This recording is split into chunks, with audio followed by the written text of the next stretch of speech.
Alright, order. I will have order in the goddamn court. Alrighty there, gamers. What's up, everybody? My name is Sen. Welcome back to the channel. For today's video, we are, of course, talking about fighting games. We're taking a little bit of a zoomed-in look, a little scoped-in look at some Dragon Ball. Now, you guys already know I've spent a fuck ton of time in this game. I've spent a lot of time in this game. Now, very recently, Dragon Ball has gone through two pretty crazy patches. Some people love it, some people hate it. Personally, I'm not the hugest fan, but I've been doing my best to enjoy myself at the game. Now, not all that long ago, some friends of mine were thrown down in some Dragon Ball. There was some alleged cheapness, there was some sodium, and my friend, aka the cheap one, asked me what my take on the overall situation was. Really briefly, I want to talk a little bit on salt. It's very easy to disregard something someone is saying on the back of some sodium because it feels as if they're either trying to vindicate why they lost or discredit your victory. To a point, it's easy to let my own biases towards this game kind of overwrite any legitimate design discussion. Alright, let's get into the meat of things. I'm gonna break my friend's statement down little by little, sentence by sentence, and we'll kind of say our piece on things. In general, my friend doesn't enjoy the amount of projectiles in the game. Wrong. I'm kidding. In part, the problem in itself is just the IP that's attached to. If you're really not a fan of projectiles or just maybe having this many projectiles in the game, it's really just because it's Dragon Ball, man. Like, everyone throws ki, like, it just kind of is what it is in this situation. If it's really something you don't like that's fine. With that said, though, I do want to talk a little bit on projectiles in the first place. Projectiles are pretty standard just about everywhere you go in fighting games. Like, there are some exceptions where it's either non-existent or there's just a lot less going on, like Soul Calibur, Tekken, Virtua Fighter. Typically, you'll see this a lot in the 3D space where there's just either limited projectiles or just a hell of a lot less. If I was going to approach this how I was originally going to, I would have said something like, oh, you think projectiles suck in this game? Well, check out this shit. Alright, starting things off with Morgan, gets a hit. Big conversion, good damage. Goes for the... I forget what this is called. But tags out, tags into Virgil, goes for the kill. Alright, tags in tags in Morgan, goes for cloning right away. Sets up Doom missiles, absolutely. Big Soul Fist off cloning. Just the screen pressure, resets into cloning again. Just Soul Fist game. Storm having a lot of trouble, even though she has a lot of mobility, just navigating all this bullshit. Oh my god. Yep, cloning right again. Absolutely. Alright, retaliation level 1 from Justin Wong. The projectile game. Just so oppressive. Just struggling to get in. Covering with Doom missiles. Storm is down. Cloning again on Akuma's tag in here. Justin Wong, one of the best players in the fighting game history. But, I mean, absolutely struggling. Anchor Akuma, random level 1, gets a big hit there. Cloning again. Has to do a lot of work to make this up. And that is dead. Yeah, you think projectiles in Dragon Ball are annoying? But, you know, I could have done that. I'm not, though. I'm not. It's pretty rare that people complain about the projectiles in this game, as in, like, the entirety of this game, the make of this game. Usually it's very targeted, things like Z Broly or Baby, maybe Base Vegeta, maybe Janemba, things of that nature. It's very focused. Now, with that said, that's because zoning typically isn't that good historically. Like, it is a strat you can do. People don't do it conventionally because it's very hard to do well. You can do it, it just, man, you are working to zone.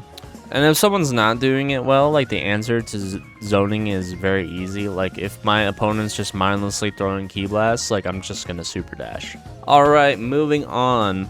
Also, the most broken characters have gone through 2 patches and nothing has changed. Who's the most broken characters? Base Vegeta? Yeah, he's pretty good, man. He's a good character, I would say. Typically, when people are talking about the best characters in the game, they're referring to Gogeta Blue and Vegito Blue. Now, anything outside of this is kind of speculation. There's a lot of room for discussion. It all depends on who you ask. Like, Rob would say Trunks. I'm kidding, Rob. I love you. Let's talk relating these two characters within the last two patches. Now, in version 1.32, Gogeta Blue and Vegito Blue, as well as other characters, got a meter penalty nerf. How much meter they gain is decreased depending on which character it is, but Gogeta and Vegito Blue got nerfed by 50% of their total meter gain, unless you are in Spark. I view it as a bit of a lazy nerf, but it is a nerf regardless. This just generally lowers their lethality and their ability to kill early. Now, between those two, the only other thing done was added delay to the recovery of Gogeta Blue's 2H. Now, this does potentially two things. If you were able to air dash off it before, which I don't know if you were able to, this kind of changes his ability to mix you. This makes it just kind of less potent. Or maybe if it's just a easy, like, low recovery move, it just makes it more punishable on whiff, or even block. This is technically a nerf. If you go to the dictionary and open it up, you'll see a picture of someone caressing Gogeta's old 2H next to the word nerf. Patch 1.33. Alright, starting things off, everyone got the limit break change of when you are the last character alive, you're able to cancel your level 1 into your level 3. This is pretty crazy.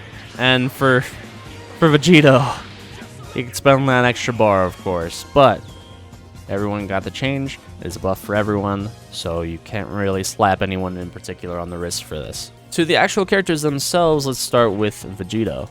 His 2L is now low. His heavy can now be jump canceled in the air. You can do the barrier follow-up without needing to get hit first. Wait. These are all buffs so far. Hold on. Ladies and gentlemen, we got him.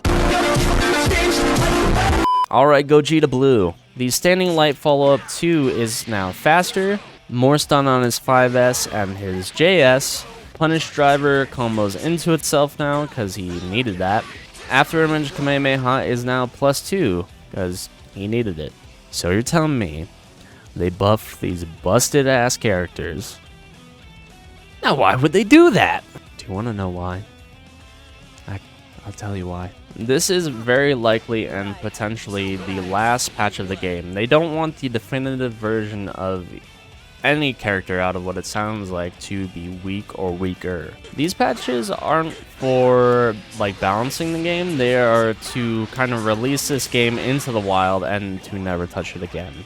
But you just have to suck it up and enjoy it for what it is, not for what you want the game to be.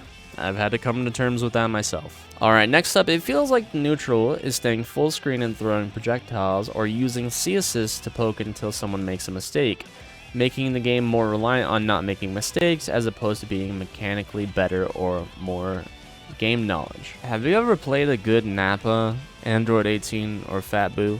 I know you haven't. I can tell you in like 99% of the cases, no character is going to knock you down, give up their pressure, and return to full screen to repeat the cycle. They're going to take their pressure and see if they can start offense to potentially get another hit to potentially kill you. This game is more about offense than it is about zoning. On the neutral side of things, that's definitely a approach you can take. Like, projectiles are good, projectiles are strong, but having a beam or beam-like assist is not the end-all be-all of the game. Just off the top of my head, every adult Gohan player uses his DP assist that I've seen. It's actually weirdly rare that I see people use the C assist, which feels like it's really good because it is really good. But with that said, I see them use A assist all the time. I see Android 18 players use barrier, and that's because at the highest level, or not even at the highest level, but people do value a good defensive assist. Maybe you have zero trouble in neutral, but where you actually struggle is after you chase someone down, you struggle to either get the hit or open them up.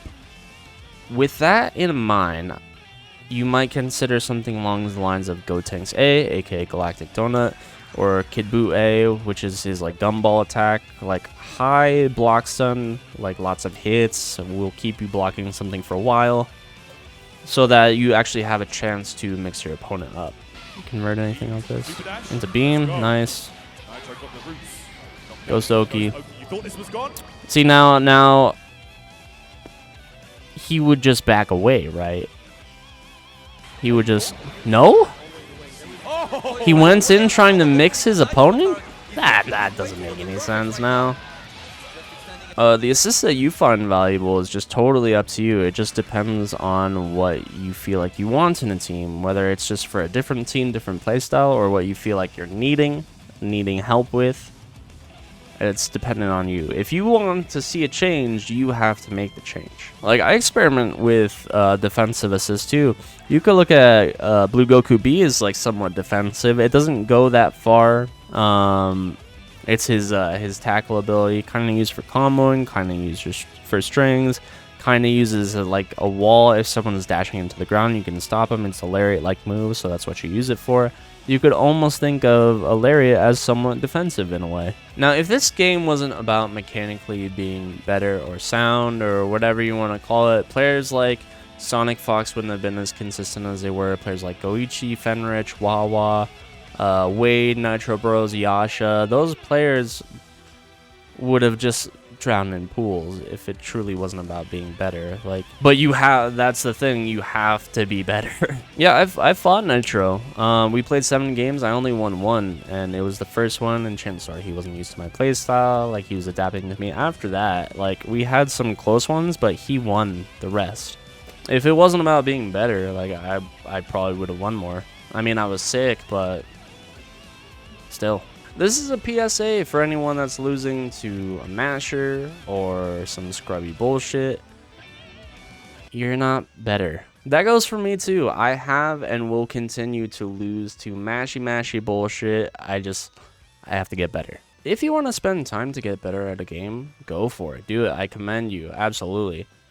If that's not something that you want to do, then you don't have to do it. That's fine. If you want to get frustrated about your losses and make up reasons to vindicate why you lost to protect your fragile ego, go for it. I've been there too. Like, I've done the same thing many moons ago. I recommend making a Twitter. I know it's called X now, but I'm not going to call it that, so.